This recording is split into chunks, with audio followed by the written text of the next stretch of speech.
All right. Okay. So let's get started, guys. What do you want to talk about? Or what do you want me to talk about? Maybe more to the point.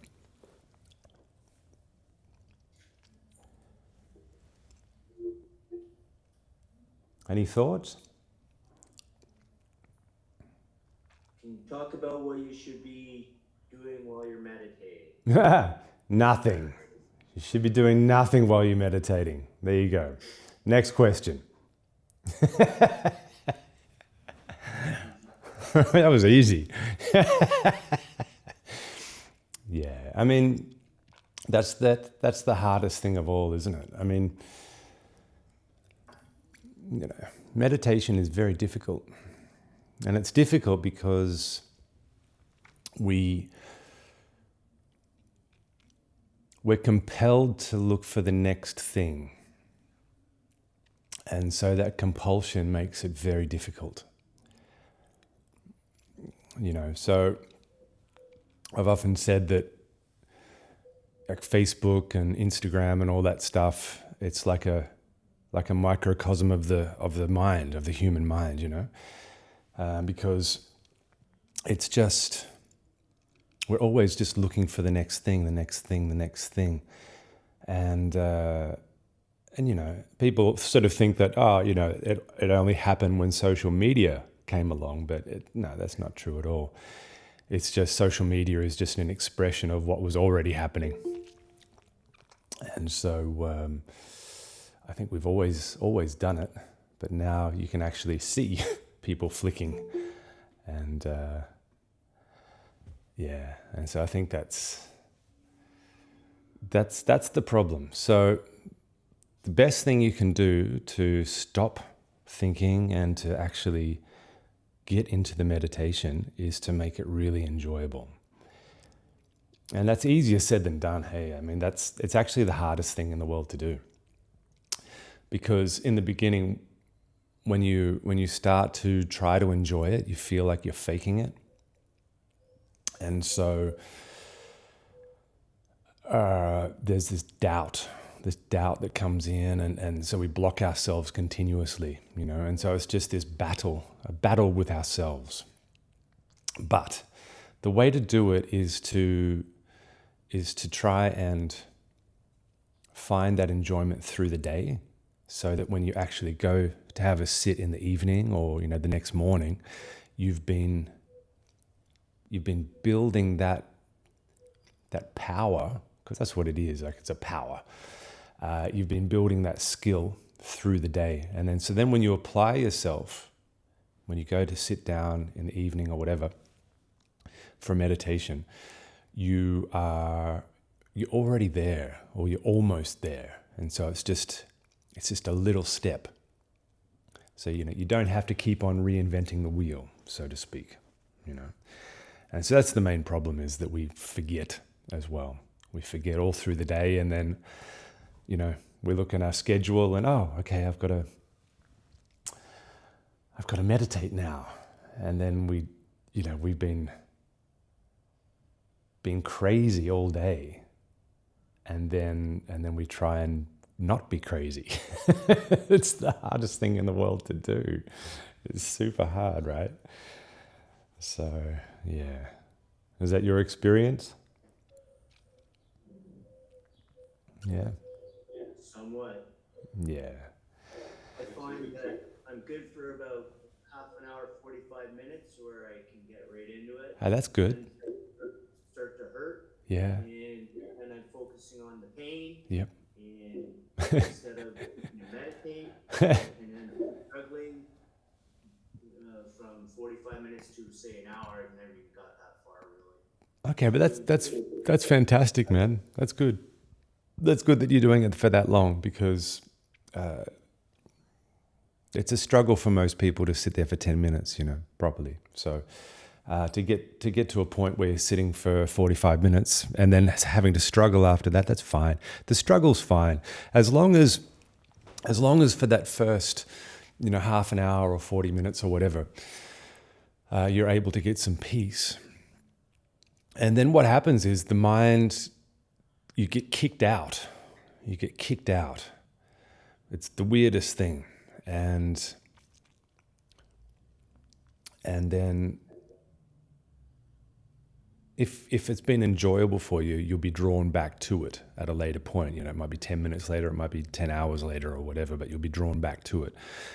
But if it's just a struggle the whole time, then it's very hard to come back the next day. Super hard, and that's why a lot of the really strict meditation practices don't work, because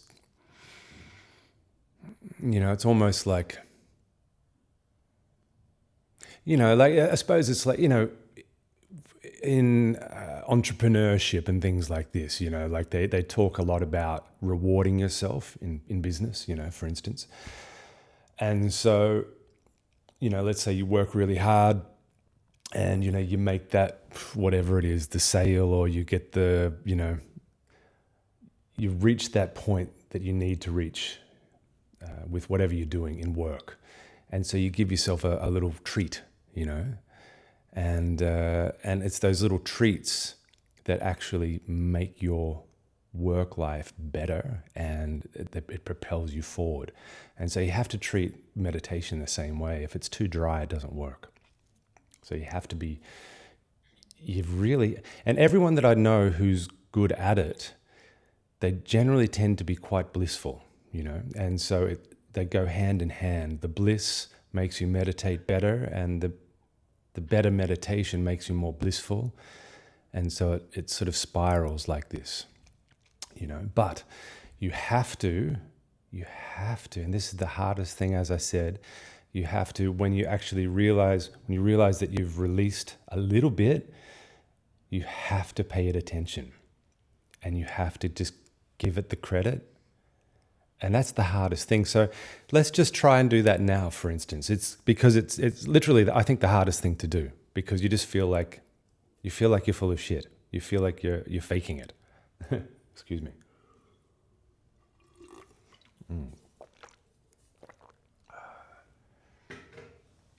It's so funny. Everywhere I go, like I'm traveling continuously, and if anyone's seen my suitcase, it's a huge suitcase, but it's full of all this shit that I just take with me everywhere, like this damn thing, and like my blankets, and I just carry. It's like a caravan, that suitcase. I just carry it around with me. And then in every new place I set up, and it feels just like home. So, yeah. But anyway, let's have a look at that then, okay? Let's have a look at finding just a little bit of release. Okay, so if you just soften your eyes, and as you soften your eyes,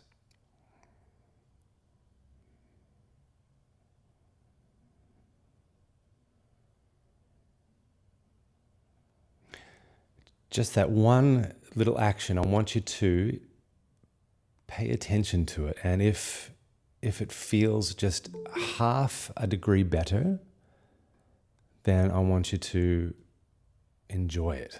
It sounds tough, but I want you just to try that.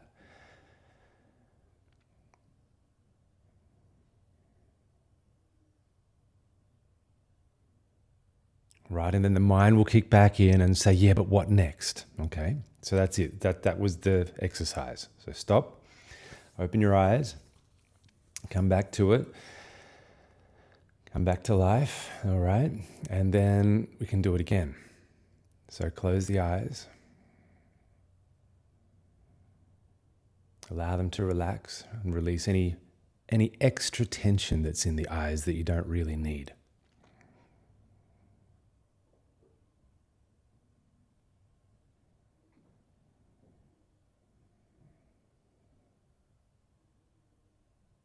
And just notice how that feels better. So we're building this sincerity, right? So you can say, oh yeah, but it's not 100%, or it's not the best, or whatever, right? And so I came up with this saying recently. So don't look for Buddha, or Buddha for the Americans. Don't look for Buddha, look for better, right? And so instead of looking for the best and this, super insanely blissful feeling, all I want you to do is just find better. So just 1%, that's all.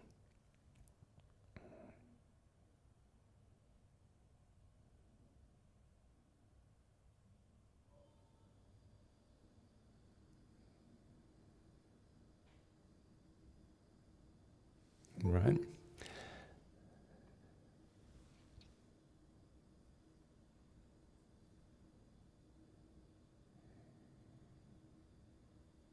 Okay, so then open the eyes again. Right, and so this is how I want you to spend the day. Yeah, so then you go about doing what you're doing now. I'm talking to you guys again, and you can ask me a question. Any questions? Right, so we sort of get back to normalcy. Yeah, got any questions for me?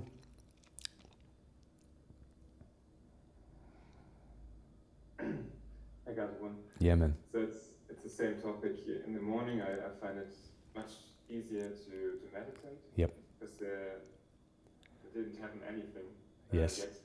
Yes. But after a long day of work, I find it so hard to get to the peace state. So. It's so much thoughts, and I'm tired, which Yeah. is bad too, because I'm slipping into sleep or dreams, and there's just some imagery in my head. Yeah. So I'm similar. I have to do all my the most of my training is in the morning because I've got the most energy, and so I can give it the most. If I wait until the afternoon or the evening, I give it 10% of what I would as I did in the morning. So I try and do all my hard stuff in the morning, get the bulk of my training out of the way, my sort of official training. But then what we did just then, what I want you guys to start doing is utilizing this sort of training. And so a great way to do it is to put a timer on your phone. Not a timer, they're called hourly chimes. So it's an hourly alarm, okay? And every hour a little bell sounds, and you just go through the process that we just went through just then. So, you're at school, teaching, you're in the office, you're out walking, whatever you're doing, you're having lunch, the bell sounds, and as you're eating the sandwich, you're softening the eyes, finding a bit of space, noticing that that's better, enjoying it. Actually let yourself enjoy it. So do it now. Slip into it again now, right?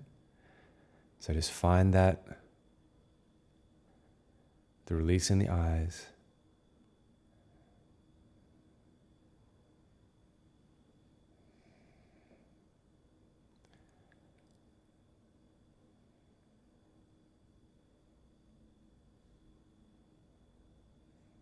And enjoy that. Right, and then we're back to life again. Okay, so then you get a phone call, or you drop half of your sandwich because you're blissed out too much, or life comes back, right? And so then you start doing stuff again. Okay, but what you've done is you've just rewired yourself again. Okay, and then of course your old habits will sort of kick back in, and they'll undo some of the work that you just did, but not all of it, right? And then the next hour, the alarm goes off again, and then you get back to work and you rewire yourself again. Yeah. And so then what happens is that over time, and not a very long amount of time, you'll find that the rewiring is really quite vast. Yeah. And the old wiring, it's not there anymore. And what you find is that when the alarm goes off every hour, you're already there.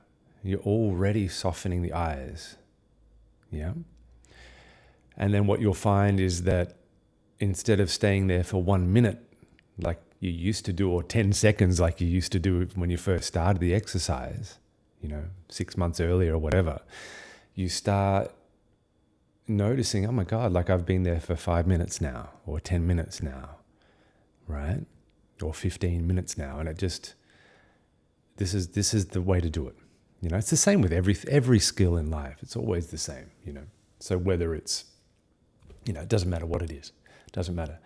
I remember the first time I used to play bass guitar, right? And so my best friend was a lead guitarist, yeah? And so he said, okay, well, you should play bass. And I said, okay, cool. What's that? And then I had to try and, sorry, I'm just going to have some chocolate. And then I'm trying to hear the bass. It was so difficult. It was so difficult in the beginning. But after a little while, not very long at all, you can isolate all the different sounds, And that's exactly what we're doing. We're isolating all the different components of ourselves so that we can see it all clearly. That's precisely what we're doing with meditation. And that's why it's so, understanding music isn't essential because, well, you don't need to listen to music if you don't want to. But you don't have that luxury with your mind. There's no mute with your mind. It's just relentless. It's a real asshole. And so, and sometimes it's really nice, but a lot of the time it's a real pain and causes a lot of mischief. And so it's a good thing to understand what the hell's going on, so you can just see what it is, and you can just disregard it, which is it's good to do, good to be able to do. So then, okay, so as I'm eating my chocolate, I've just remembered that I should be releasing my eyes. So then I start releasing my eyes again. So get into it. Start releasing your eyes, guys. And then this time, as you release the eyes, that's like a trigger for you. It's like a little, okay, the eyes, right, okay. So then as you release the eyes, suspend the head.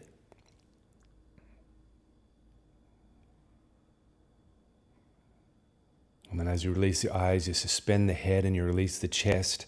And so now you're just making this whole mechanism more comfortable. The breathing mechanism.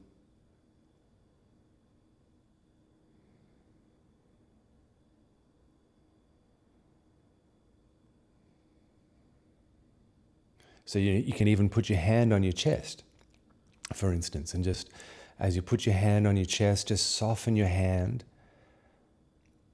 and then soften your hand sort of into the chest, and then allow the chest to release underneath that. And again, you're just finding that 1%, right? Or 5% or whatever it is. And just really allow yourself to enjoy it.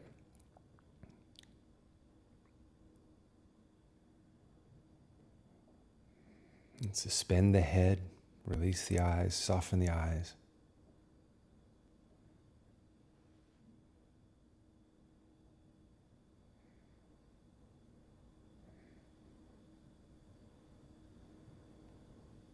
Right, and then so we stop, and then we come back to it, and damn it, my chocolate melted in my hand. Still delicious though. But and then so I realized, okay, I just sort of, a little self-reflection now. I don't need to think about it, but I just reflect quickly. And I just notice what my mind state is like. And just after that, how long was it? 15, 20 seconds, maybe a minute? Maybe a minute. Just after that, everything feels better. My breathing is better, my posture is better.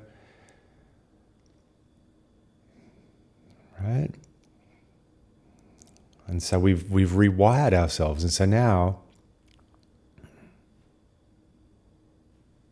I can just put my hand on my tummy, for instance. And so now my hand's on my tummy, and okay, I'll just relax my hand in the same way that I did on my chest and allow that to release. And let my breath really come down into the tummy. I can put both hands on my tummy if I like.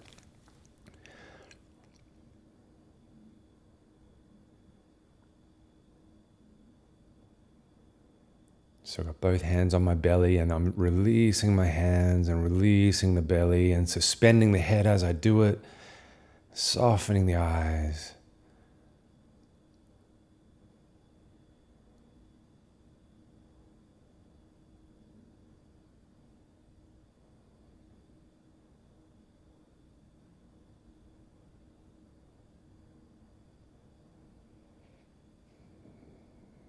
Because my hands are down low now, I notice if my shoulders are sitting in a funny way as well. So I let my shoulders sit where they should be.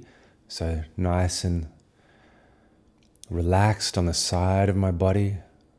I'm not holding them up around my ears or anything like that. I'm letting them just sit down nicely. I'm letting my chest relax. I'm letting the breath drop down to my hands. And I'm suspending the head.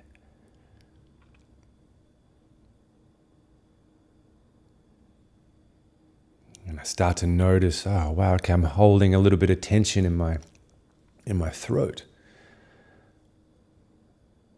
And so I just allow that to release. And how I let it release is I just look at it with my awareness, the knowing quality. So I become aware of that part of my body, and I soften my eyes as I do that.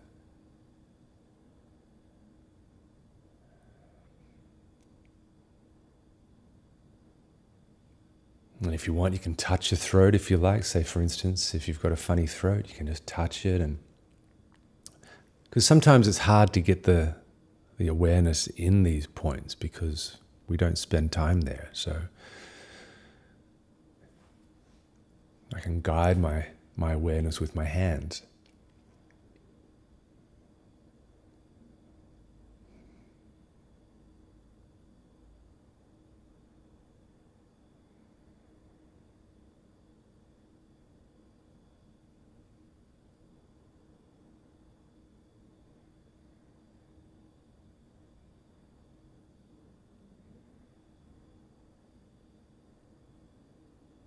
And you might notice that, oh wow, I've got a lot of tension in there and that I can't release it all. Okay, so what I want you to do is just appreciate what you have done. So if you've released it just a little bit, I know it's hard because you want to be perfect, but just smile, and just try and understand that 1% release is better than no percent release. And this is the hardest thing because we want to be perfect.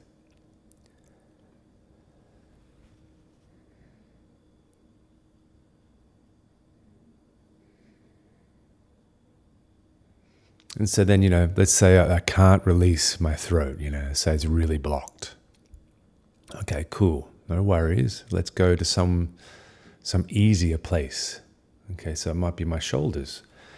So I bring my awareness to my shoulders and just, okay, can I allow my shoulders to release? So I look at them, I can see there's tension there, and I soften my eyes. I soften this interaction that I have with my shoulders. Suspend the head and just let them sit.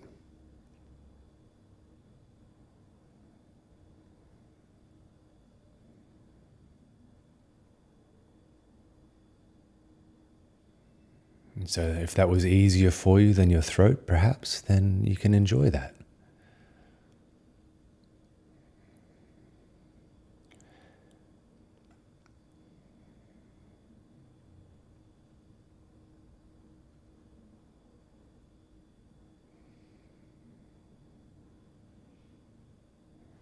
And so this is how we do it through the day, right?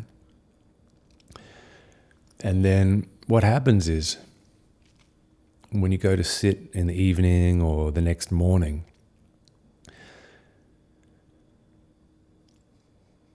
as I said, you're already there. You're already halfway there at least. And so you can just slip into it, and allow, because, you don't really want to be moving around when you meditate like we just did, So this sort of thing is great when I do this sort of a meditation once a day, and I can do it at home or on the way somewhere. Like if I'm traveling, I'll do it in that sort of environment. But then I'll have another meditation where I allow the awareness to just rest in an area, and generally quite a vast area, like it's a broad space. So like, for instance, my tummy. The tummy is a great one. And allow the awareness to be quite broad across the whole tummy or the whole body or whatever it is. And I just allow the awareness to absorb in the same way that we just did now, in the same way.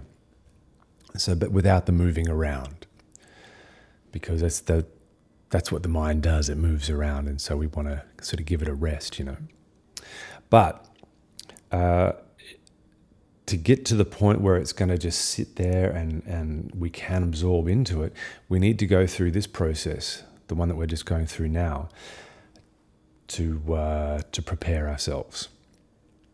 And also, to be quite honest, you can't do it all. Let's say, for instance, if you you're meditating for half an hour in the morning and then maybe 20 minutes in the evening or something like that.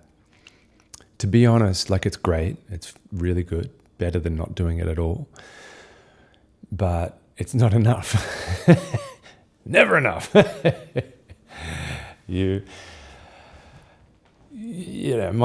view is, it's great, and even though I just said, you've got to enjoy what you've just done and be grateful for that.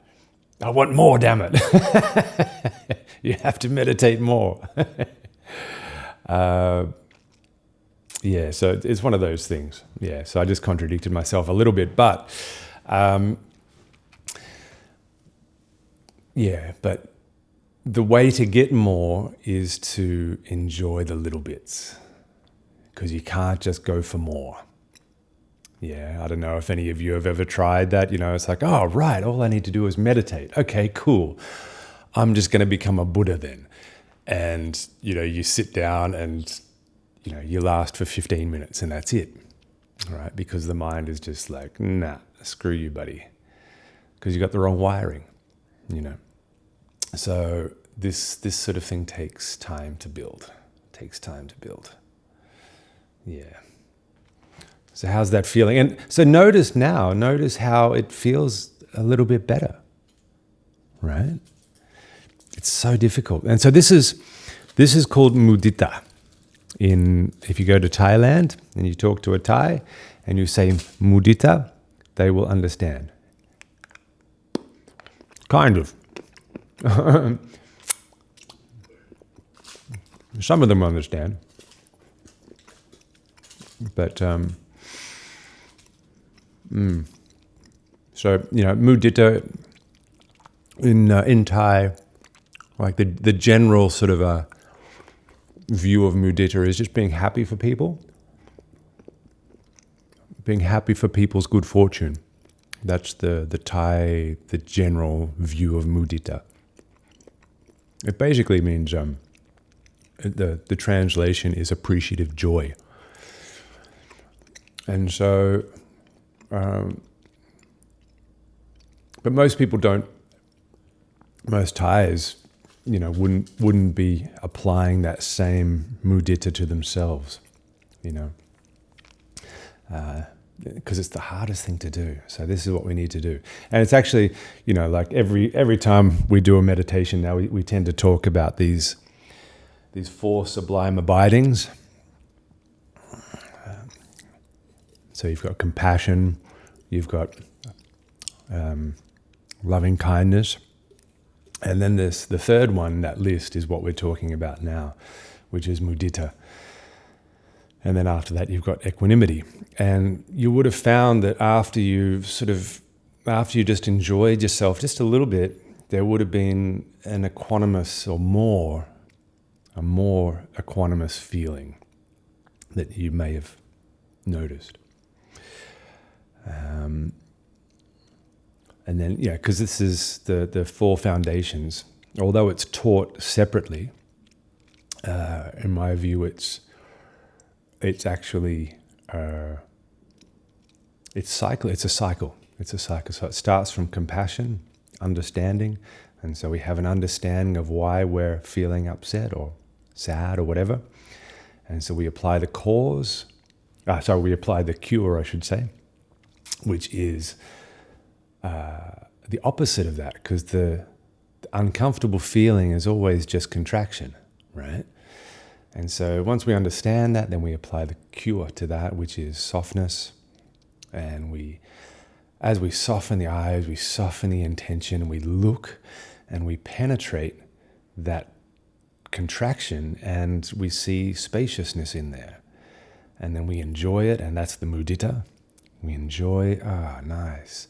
So just take a minute or so just to really enjoy that. And then the mudita sort of fades out, and then there's just this nice open feeling, which is that equanimous feeling, the equanimity.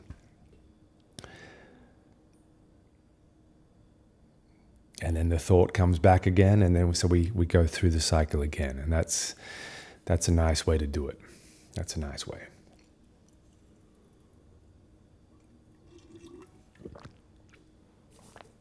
So any thoughts or questions?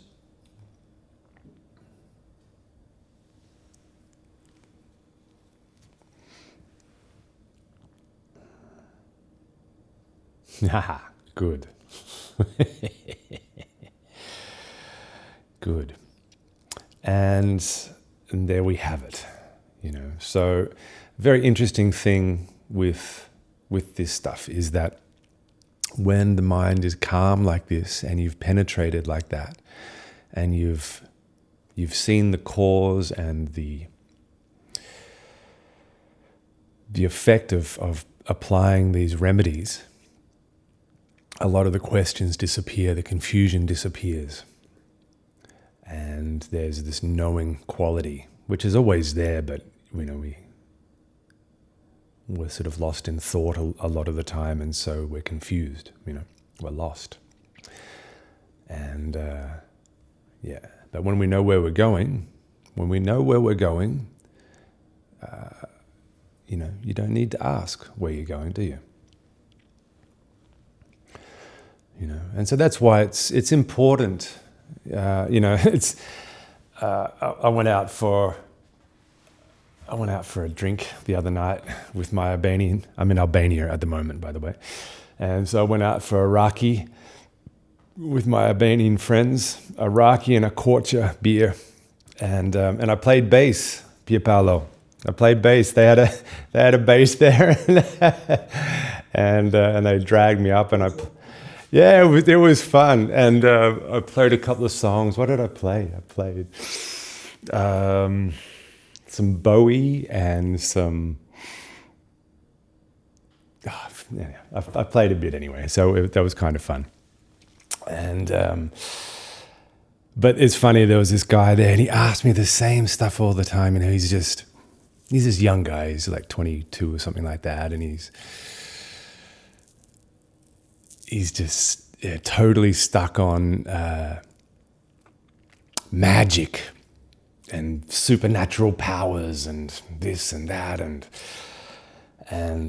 he thinks I'm lying all the time, because I'll be like, dude, don't even worry about that stuff. Like, just chill out. He's like, no, come on, man. I know, come on.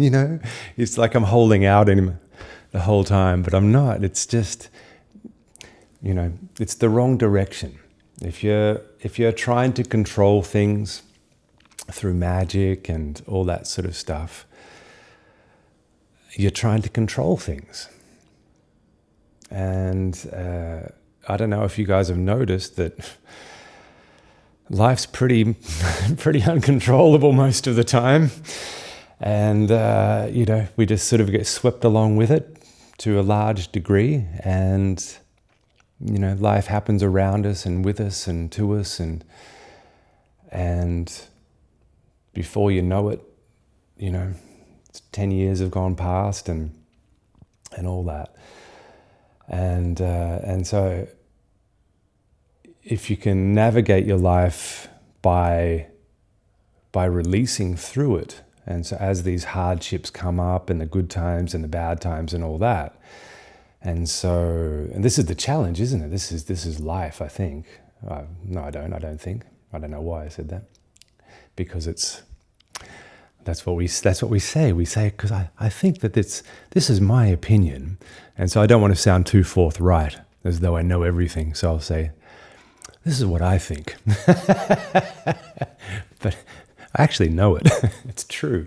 Life is this. Life is, it's trials and tribulations, isn't it? Like how well do you get through each day? That's basically it, right? How well do you navigate each day?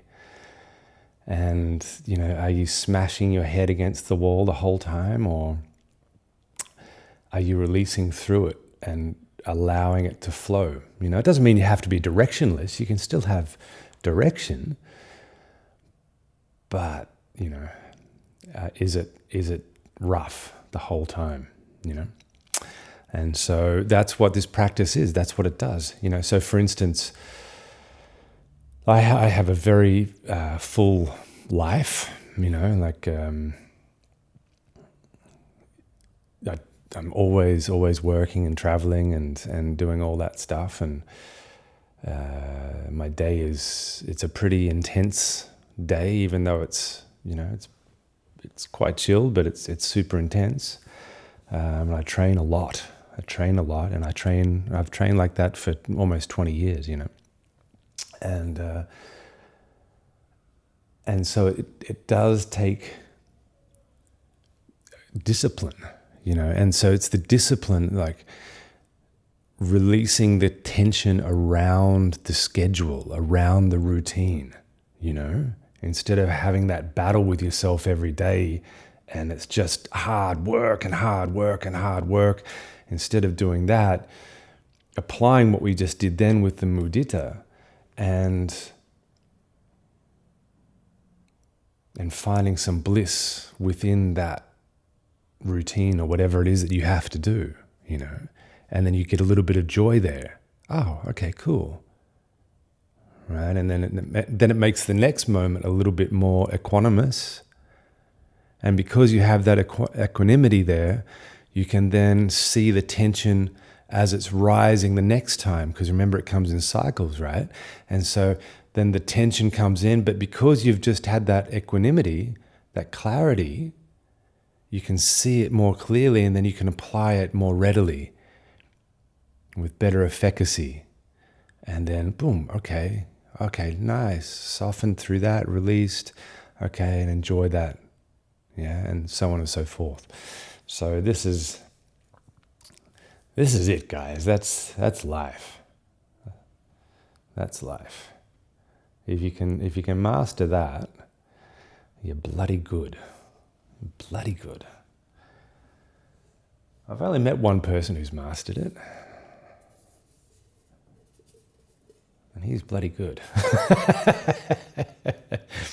But the cool thing about it is that even if you haven't mastered it, even if you're like 20% there, or even 10% there, even 1% there, that's so good.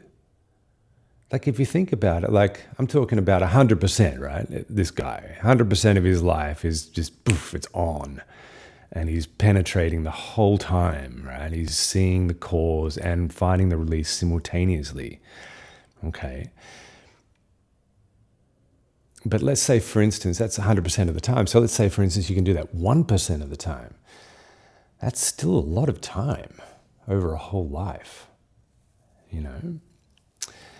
And the thing is, if you enjoy it, you're going to be drawn back to it. So that 1% quickly becomes 2%. And because you're enjoying it, because you have the mudita, that 2% quickly becomes to 3 and 4%, right? And so this is how it happens. You know, in Buddhist speak, they talk about this, like there's levels of enlightenment. And, so there's stream entry. That's the first level, right?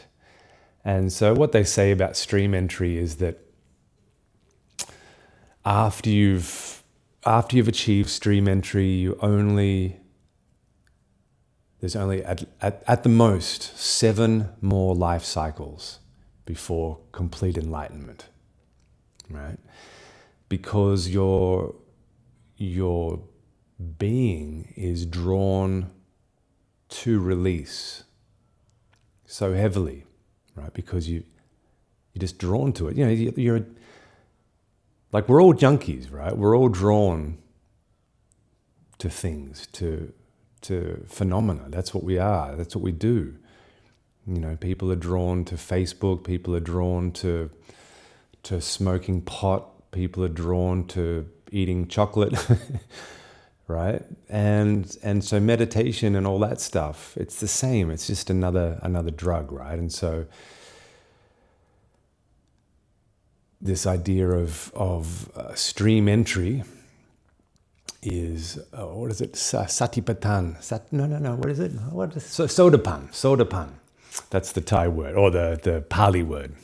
So sodapan, or stream entry, is you've penetrated to such a degree that your awareness keeps getting drawn back to that, right? And so on and so forth. Yes. So this is it. That's how you do it, guys. That's how you do it. You have to enjoy it.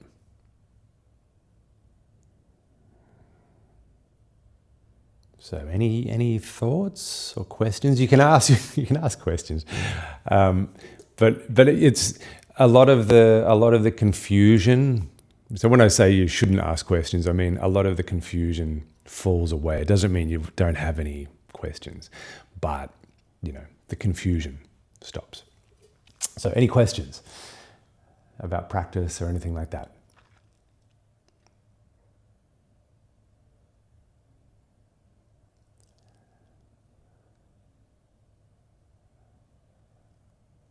All good? Well, for me, it's more of a thought, it's not a question. Yeah. I realized that the enjoyment, I was always a bit too late. And not from the moment when it actually starts getting better. You know what I mean? Right. So I was releasing, and then I trying to find the enjoyment in it, but it was already over. Easy part, so now I found it a bit earlier. Nice. Yeah, I mean it's a skill, man. It is. It's like any skill,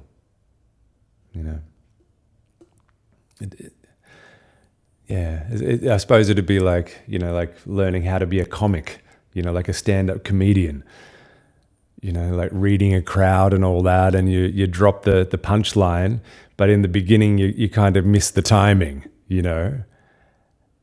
But then as you get better at it, your timing gets really good, and then you can work the crowd. I suppose it's just like that. It's like anything, it's the timing. When you're a chef, in the beginning, when you start cooking, the timing's always terrible. But the better you get at it, of course, you're just more on time and perfect. Until, then it's that idea of akaliko, which is another Thai word, which means always on time. It means you're always there. So, and that's why, when you meet, Jamnian or someone like that, they're always blissful, like always, like they're just radiating bliss. And it's just because You know, whether you're there or not, they're there. You know, yeah, they're just there. So, and where are they? Where we just were, right? So that's in the same. So when I say that, we're looking in the same place because it's a direction. Like what we're looking in a direction, right? It's a view. So another Buddhist term, you know, they talk about correct view or right view. And if you're looking in the wrong way, like that guy, you know, talking about the magic and all that stuff, if you get into like a lot of that sort of stuff, you're looking in the wrong way because you're trying to control things and holding on to things, and it doesn't work. So make sure that your meditation practice it has to be in regards to release. If you're not releasing in meditation, you're looking in the wrong direction. Okay, so it always has to be in the right direction. And where we just were, you know, I mean, it wasn't the same place that Jamnian is, but it's in the same city, right? You know, like we're just sort of in the suburbs of that city, but he's, you know, right in the center, like he's the mayor of the city. You know, he knows everything in that city. Yeah, but you know, we're just on the suburbs. But at least we're heading in the right direction, you know. And then we get off the bus and we sort of stop there for a little while. We have a coffee, okay, recharge, and we jump back on the bus. And as long as we're heading in that same direction toward the city center, that's great, perfect. You just don't want to go back the other way.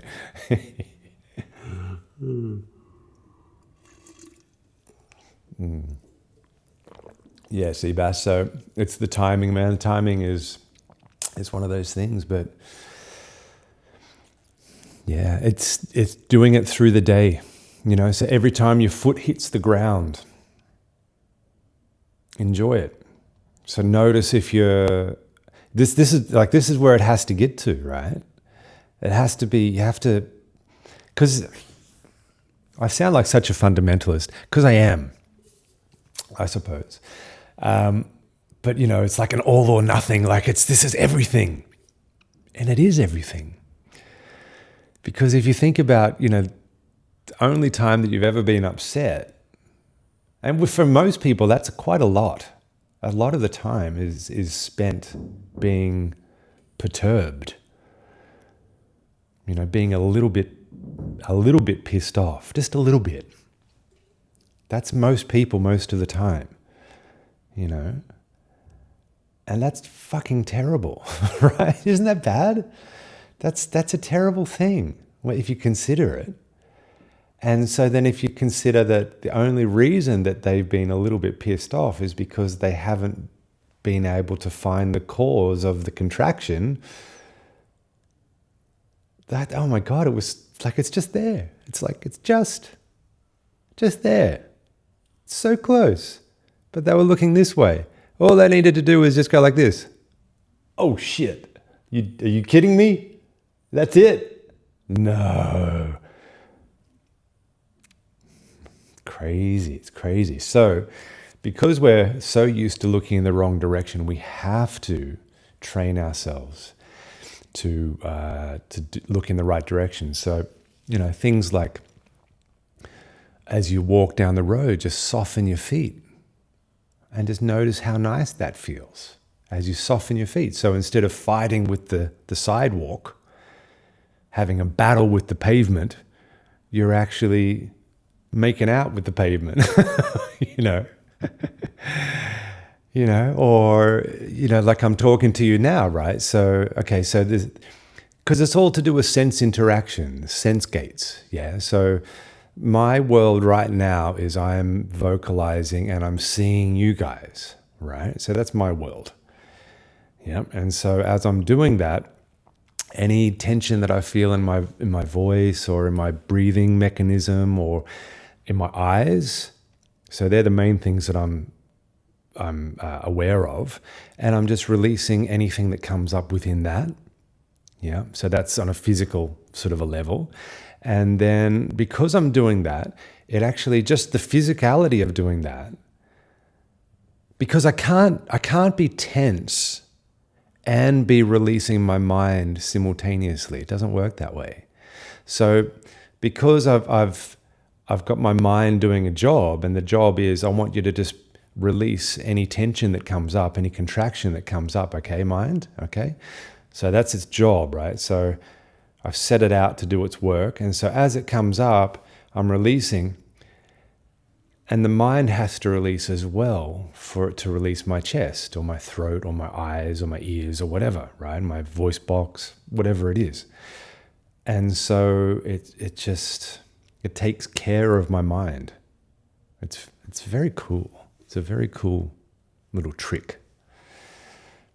And then before you know it, you've been releasing your mind for an hour or 10 minutes or whatever it is, So yeah, go for a walk. Walking is awesome. I try and walk for about an hour every day. And I do that. I just feel my feet and release my feet. Or, whatever else, my practice is, I'll do that. It's so good. Yes. And, yeah, it depends, where you are as well. When I'm in Eastern Europe, it's definitely harder here. Yeah, because people tend to be a little bit more closed. Yeah.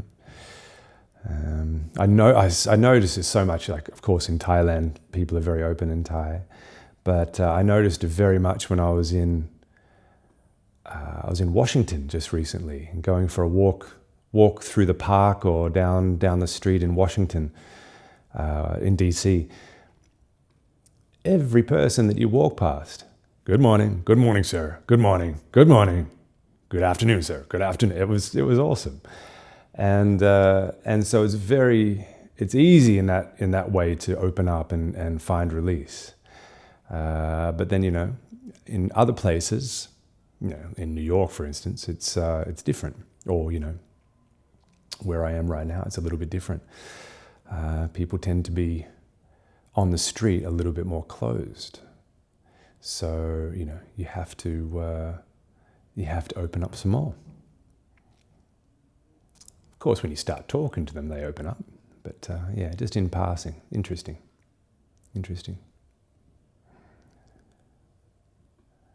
The other thing that's interesting too, I find it so funny when I come to Eastern Bloc countries, is I'll be walking, because I'm totally confused as far as which side I should be walking on, because, people walk on or drive on different sides of the road in all different countries, right? So, because I travel so much, I'll be walking on the wrong side. And, dear. And people tend to be so programmed that I'll be walking on the left side, right? Because that's how you drive in Australia. You drive on the left-hand side, and in Thailand too, and in England. And so I'll be walking on the left side, and there'll be about 4 meters of space to my right side, walking down the footpath, and there'll be literally 1 foot of space on my left-hand side, and I don't know, communist training, I'm not sure what it is, but the person will cross over the 4 meters to get on my left side or their right side, so it's correct passing etiquette. And they'll squash themselves right up against the wall just to be right. And man, it happens every day. It's really funny. It's very funny. So, yes. And this is what we do. We make ourselves do the most stupid shit. So just be careful of how you've been programmed, because the people that program you, I'm not sure they have your best in mind. I don't think they have their best in mind either. I think everyone's just so contracted that no one knows what's going on. which is why I always have a little rant about politicians and all that. Why you can't trust them. And it's true, you can't. Why? Because they're totally closed. Totally closed. There's only contraction, right? And so if there's only contraction, is there clarity? Like actual clarity? There could be mental clarity, to further pursue more contraction. But I'm talking about clarity as far as equanimity is concerned, the clarity that we just experienced just then. There's not. There's probably never been any clarity. So if there's never been any clarity, it's hard to trust that they have the right view, the right intention, they're looking in the wrong direction. So this is why I'm always say to people, hey, come on, get real. You have to listen to the right people. And then, even religious figures as well, can't really listen to them either, because they're in positions of power as well. And you got to remember that positions of power, it's all about control, right? And so control is all about holding on to control, right? It's the opposite of release. So, you have to keep that in mind, guys. You have to keep that in mind. So whatever religion you're into, just realize that the institution around the religion, generally, even the Buddhists, Taoists, all those guys, like it's Tai Chi, all of it, like it's all about control. So just keep that in mind. The essence of the religion is great. It's all about light. And what is light? What do you think light is? What is it caused from? Of course, it's caused from release. Right? Clarity. This is light. This is what they mean by light.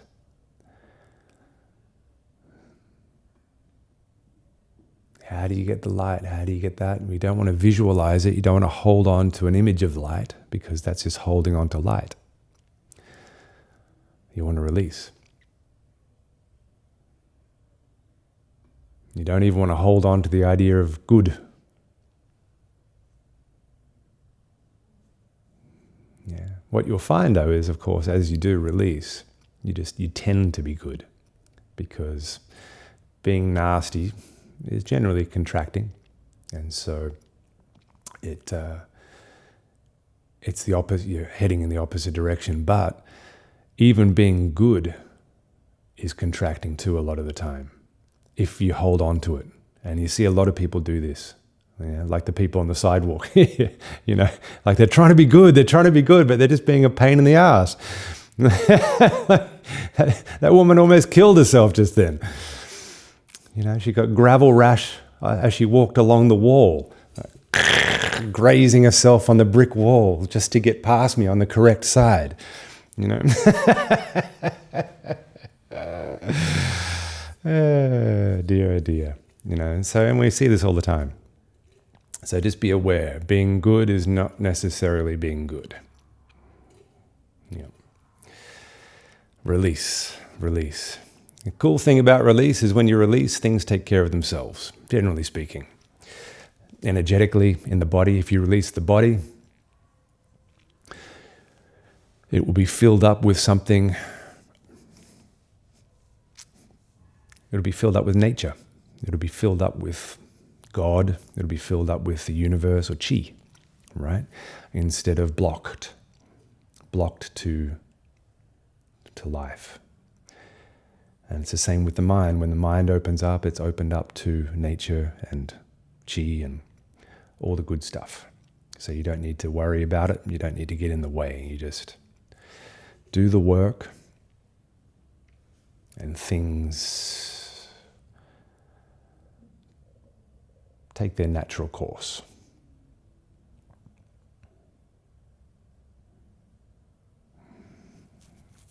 So guys, any thoughts? You all good? Any questions before I leave you?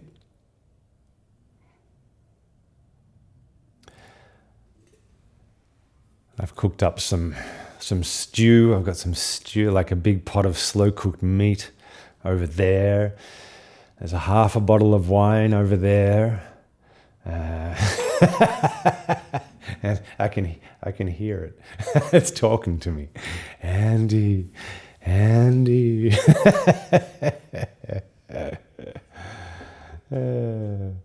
So any thoughts, guys? Any questions? You all good?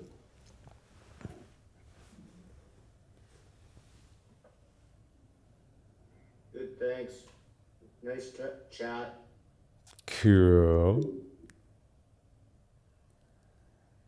Also, guys, I don't know if you know, I just heard from someone the other day that they didn't know about, we've got another course on Dissolve. So there's the Dissolve Practitioner course, but they didn't even know about it. So if you're not onto that, you should definitely be onto it because it's good.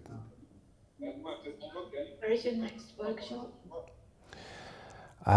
Next workshop is in Belgium. When is That will be on the 2nd of May, I think. no, it's the 10th. So, you said you saw workshop Yeah, is it not in Belgium on the 2nd? on the 10th and Is, 11th. is it the 10th and 11th, is it? Yeah. Okay. And so when's Bologna? 3rd and 4th. That's the 3rd and the 4th. Okay, so it's Bologna. Bologna is, which I'm so excited about. I'm so sorry, people from Brussels. I'm more excited about Bologna. Because I get to hang out with a bunch of Italians and they take me to all the best Italian restaurants. And, Brussels is fun, but it's just the beer, really, isn't it? Oh, and the chocolate. The beer and the chocolate. But Italy's the the real deal. So, and I've never been to Bologna before either, so I'm excited. Yeah. Yes.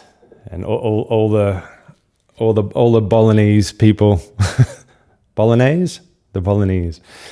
They're always telling me about how basically all Italian food is from there. So yeah. All the other Italians are cursing right now. I love Bologna. I don't think all the food is from there, but They certainly make it sound that way.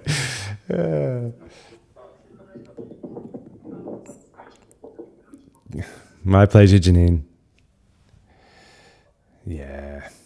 So yeah, we've got Bologna, then Brussels, then Switzerland, and then something else after that, I think. Oh, Germany, right? Am I going to Timos? I think so. Yeah, something like that. And then I think the UK after that. We'll do something in the UK in July, I think. Yeah. Alrighty, guys. Any more questions or thoughts? You okay? You all good? No, thank you, Andy. Thank you, everyone. All right. Thanks, Roberto. All right. Thanks, guys. Bye. Bye. Thanks, everyone. Take care. See you guys. Have a good night. Ciao, ciao, ciao. Bye. Bye. You cuties. You're all such a bunch of cuties. Look at you. And waves and little love hearts and